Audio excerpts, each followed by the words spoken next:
Bismillahirrahmanirrahim. Assalamualaikum warahmatullahi wabarakatuh.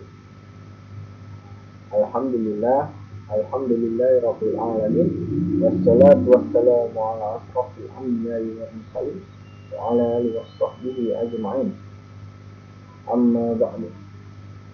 Baik, yang pertama-tama marilah kita panjatkan kehadirat Allah Subhanahu wa taala, yang mana kiranya kita masih diberi kesehatan, keselamatan, dan juga nikmat yang lainnya yang tiada terhitungnya. Tak lupa pula salawat beranjukan salam kita curahkan kepada baginda Nabi Muhammad Sallallahu Alaihi Wasallam, yang mana insya Allah kita mendapatkan syafaatnya di yaumil akhir kelak. Amin, amin ya rabbal alamin. Yang saya hormati Bapak dosen pengampu, yaitu Bapak Andi Nurwandi MAG. Lalu yang saya sayangi dan saya cintai kepada teman-teman kelas M2 kalian. Baik, untuk mempersingkat waktu, di sini saya sebagai moderator kelompok 6, saya ingin menjelaskan tentang Islam sebagai agama wahyu. Sebelum menjelaskan materi, ada baiknya kita kenalan dulu, karena ada pepatah menyebutkan bahwa tak kenal maka tak sayang maka tak cinta. Nah, untuk sebagai moderator yaitu saya sendiri, itu Aldiansah dari UT. Lalu pemateri 1 akan dijelaskan oleh saudari Octavia Andaliani. Lalu pemateri kedua dan sebagai penutup kesimpulan akan saya jelaskan sendiri, itu Aldiansah dari UT. Nah, pada pemateri 1, saudari Octavia, saya persilahkan untuk menjelaskan makalah kita. Assalamualaikum warahmatullahi wabarakatuh. Terima kasih kepada moderator karena sudah memberikan saya kesempatan untuk menjelaskan materi yang akan saya sampaikan. Baiklah, di sini saya akan menjelaskan mengenai Islam sebagai agama wahyu. Nah, apa sih Islam sebagai agama wahyu itu? Jadi, al-Islam itu secara etimologi itu artinya tunduk, dan kata Islam itu berasal dari salima yang artinya itu selamat. Dari kata itu berbentuklah aslama yang artinya menyerahkan diri atau tunduk dan patuh. Sebagaimana firman Allah Subhanahu wa taala yang artinya bahkan barang siapa aslama atau menyerahkan diri kepada Allah sedang ia berbuat kebaikan, maka baginya pahala di sisi Tuhannya dan tidak ada kekhawatiran terhadap mereka dan tidak pula bersedih hati. Agama wahyu atau agama langit adalah agama samawi yang berbasis wahyu ilahi yang diturunkan dari langit atau Tuhan melalui para nabi atau rasul. Sejak nabi adalah yang jumlahnya tidak diketahui secara pasti.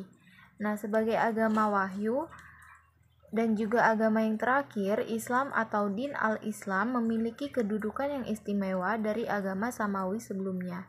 Yang pertama itu ada penyempurnaan dari agama Samawiyah sebelum Nabi Muhammad Shallallahu Alaihi Wasallam yang terbatas oleh ruang dan waktu serta pengikut tertentu. Kemudian Islam mengontrol ajaran-ajaran pokok dari agama Samawi yang ada sampai sekarang ini. Yang ketiga, dia ada Islam mengakui semua para nabi atau rasul terdahulu sebelum Nabi Muhammad tanpa membedakan satu sama lain karena ajarannya sama, yaitu tauhid. Baik, selanjutnya di sini ada dasar-dasar Islam sebagai agama wahyu. Nah, jika kita mengkaji Al-Quran dapat ditemukan bahwa kata Islam itu disebut sebanyak 8 kali dalam Al-Quran. Dari 8 ayat ini sebenarnya ada 4 dasar yang dapat menjelaskan pemahaman kita tentang Islam. Yang pertama itu ada Islam adalah agama yang benar di sisi Allah. Yang kedua, agama selain Islam itu tidak akan diterima di sisi Allah. Yang ketiga, Islam adalah agama yang sempurna. Dan yang keempat, Islam adalah agama hidayah Allah. Kemudian di sini ada ciri-ciri Islam sebagai agama wahyu. Nah, ciri-ciri Islam sebagai agama wahyu itu yang pertama, berkembang secara revolusi diwahyukan oleh Allah Subhanahu wa taala. Yang kedua, disampaikan melalui utusan Tuhan. Yang ketiga, dia ajaran ketuhanannya, monoteisme mutlak atau tauhid. Kemudian dia memiliki kitab suci, yaitu berupa wahyu yang bersih dari campur tangan manusia. Kemudian yang terakhir, dia ada ajaran prinsipnya itu tetap atau ajaran tauhid dari waktu ke waktu. Nah, selanjutnya di sini saya akan menjelaskan mengenai pengertian wahyu.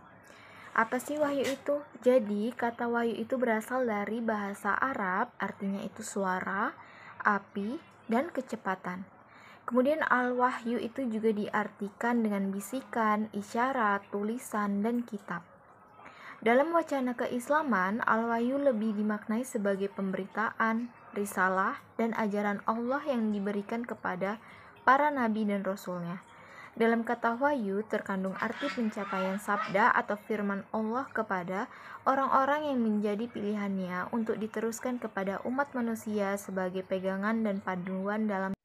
Kemudian istilah wahyu dalam Al-Quran itu muncul sebanyak 78 kali, yang masing-masing memiliki makna dan pengertian yang beragam. Dari segi maknanya dapat dikelompokkan menjadi 5. Yang pertama yaitu wahyu dalam arti firman Allah yang disampaikan kepada Nabi dan Rasulnya, yang berupa risalah atau kitab suci, misalnya pada Quran Surah An-Nisa ayat 163.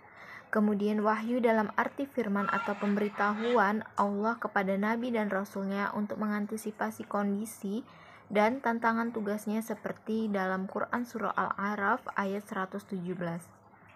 Yang ketiga, wahyu dalam insting atau naluri atau potensi dasar yang diberikan Allah kepada makhluknya seperti Quran Surah An-Nahl ayat 68.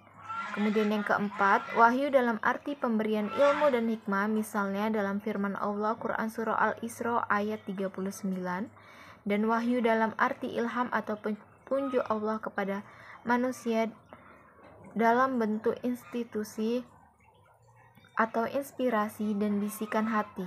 Hal ini terdapat dalam Quran Surah Al-Qasas ayat 7. Kemudian di sini saya akan menjelaskan mengenai epistemologi wahyu. Nah, yang pertama itu saya akan menjelaskan tentang sumber wahyu. Jadi, wahyu itu baik berupa Al-Qur'an maupun hadis bersumber dari Allah Subhanahu wa taala yang disampaikan kepada orang-orang pilihannya, yaitu nabi atau rasul. Yang kedua di sini ada karakteristik wahyu. Jadi wahyu itu yang berupa Al-Qur'an maupun hadis memiliki karakteristik yang asli. Pengetahuan mengenai berbagai karakteristik ini dianggap sangat penting dalam kaitannya dengan pemahaman ajaran-ajaran yang terkandung di dalamnya. Dan yang terakhir, dia ada nilai kebenaran wahyu.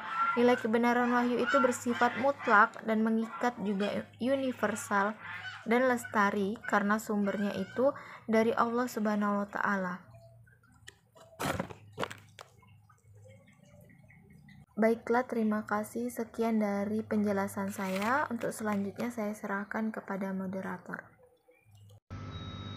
Baik, terima kasih Syukron kepada Saudari Octavia Handayani sudah menjelaskan beberapa materi yang sudah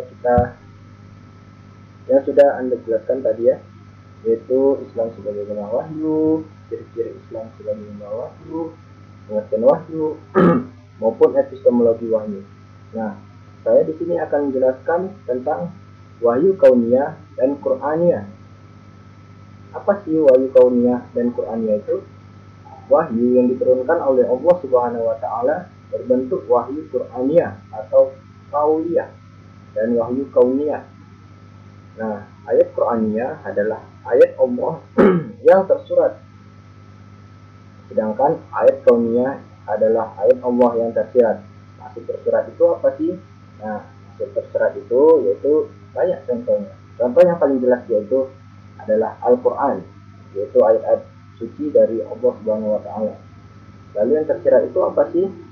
Yang seperti yang kita tahu, tersirat itu adalah sesuatu yang kita tahu maknanya tanpa perlu dijelaskan.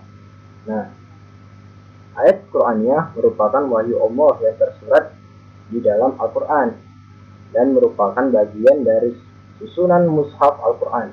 Adapun yang dimaksud dengan ayat kauniyah adalah hukum alam ciptaan Allah yang berlaku pada alam raya. Di antaranya Qur'aniyah dengan ayat kauniyah terdapat munasabah, korelasi ilmu atau ilmu Al-Quran dan ilmu kealaman, serta melahirkan dua jenis kepakaran, yaitu ulama dan ilmuwan. Nah, selanjutnya saya akan menjelaskan posisi akal terhadap wahyu. Banyak nih pertanyaan sebelumnya dari kelompok sebelumnya, apa sih hubungan akal dan wahyu? Mengapa tidak bisa dipisahkan? Nah, di samping wahyu, ada pula akal yang merupakan salah satu hidayah yang diberikan Allah kepada makhluknya. Akal dan wahyu seringkali dikontraskan sebagai cara untuk memperoleh pengetahuan tentang kebenaran.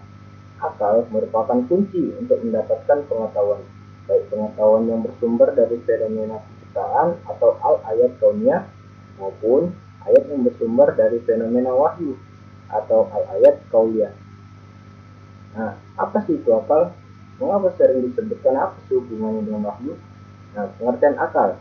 Akal berasal dari kata bahasa Arab, yaitu aqala yaqilu. Dari segi bahasa, kata aql berarti ikatan, batasan, atau menahan. Di samping arti sebagai daya berpikir, menurut Asy-Syafi'iyah dan Abi Abdillah dari Mujahid bahwa akal adalah alat untuk membedakan mana yang baik, mana yang buruk, mana yang benar, mana yang salah. Juga dapat diambil pendapat bahwa akal adalah sesuatu yang dengannya diketahuinya yang benar dan mana yang salah. 2. Akal dan wahyu kauniyah serta Qur'aniyah. Dari definisi tentang akal yang sudah saya jelaskan, jelas bahwa dalam akal masih terdapat dualitas konseptual. Maka dalam hal ini, wahyu atau Al-Quran berperan memberikan tuntunan tentang penggunaan akal. Di samping berpikir dengan akalnya, manusia harus pula mendengarkan atau yasma'u wahyu yang diajarkan oleh para nabi dan rasul. Dengan demikian, akal dan na'al harus diperlakukan sebagai dua kekuatan yang saling mengisi dalam memahami kebenaran. Nah, di sini saya akan juga menjelaskan akal dalam memahami ayat-ayat kauniyah. Ayat-ayat kauniyah adalah objek kajian akal.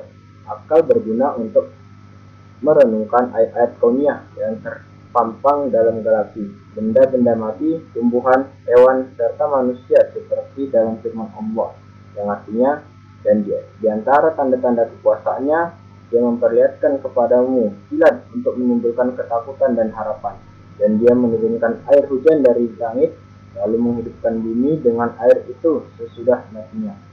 Sesungguhnya pada yang demikian itu benar-benar terdapat tanda-tanda bagi kaum yang mempergunakan akalnya.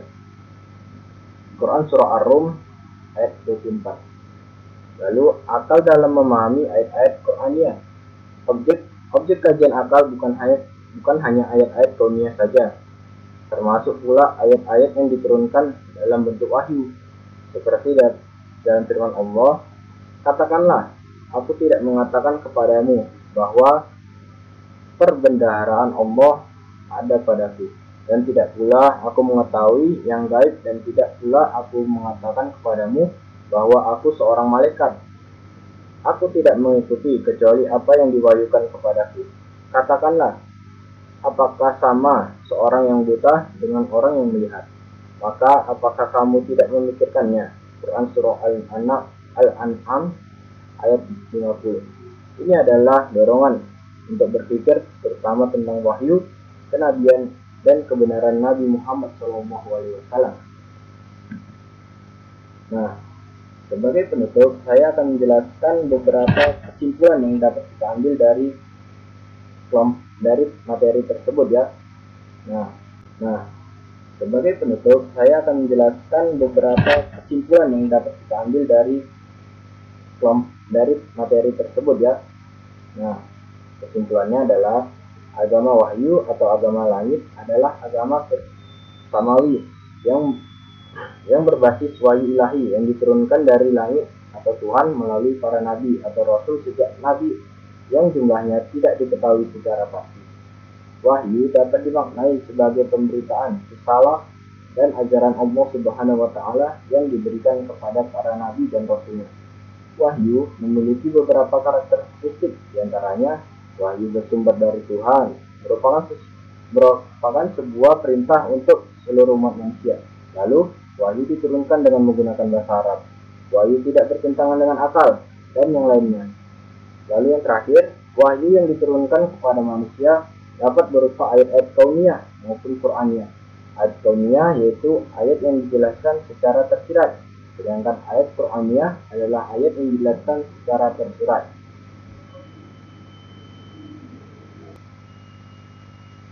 Baik, demikian presentasi kelompok 6. Jika ada kata yang salah ataupun yang kurang di hati Anda, saya kiranya mewakili kelompok 6, mohon maaf. Lalu jika ada yang ingin ditanyakan, silakan tanya, bisa dari kolom komentar maupun dari grup WA yang sudah kita sediakan. Saya sudahi. Wassalamualaikum warahmatullahi wabarakatuh.